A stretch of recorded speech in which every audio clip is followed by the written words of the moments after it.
তোমরা কি জানো নারুটো অ্যানিমের সবচেয়ে বেস্ট পাপেট মাস্টারকে? এবং শেষে এমন একটা ক্যারেক্টারও আছে যে মানুষদের নিজের হাতের পুতুল বানিয়ে রেখেছে।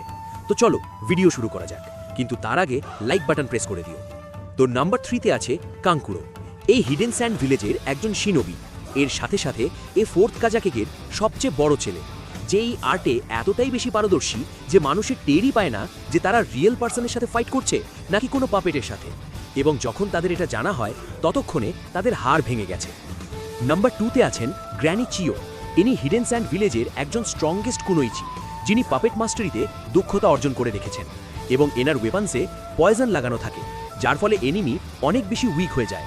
এবং উনি এই আর্টে এতটাই পারদর্শী যে উনি সাসোরিকেও অনেক ভালো টক্কর দিয়ে রেখেছেন। নাম্বার 1-এ আছে আমাদের সাসোরি, যাকে সাসোরি অফ দ্য রেড স্যান্ডও বলা হয়। এ একসাথে 100-র বেশি পপেটস ইউজ করতে পারে। সাথে সাথে এ এত বিপজ্জনক পয়জন বানিয়ে রেখেছে যেগুলোর কাউন্টার করা অনেক কঠিন। এছাড়াও সাসোরি হিউম্যান্সকেও পাপেট বানিয়ে ইউজ করত। এছাড়া আমাদের ওরোচিমারু এবং কাবুতো রিঅ্যানিমেশন জুৎসু ইউজ করে মৃত মানুষদের পাপেটের মতো ইউজ করে। আর অন্যদিকে আছে আমাদের ব্ল্যাক জেটসু,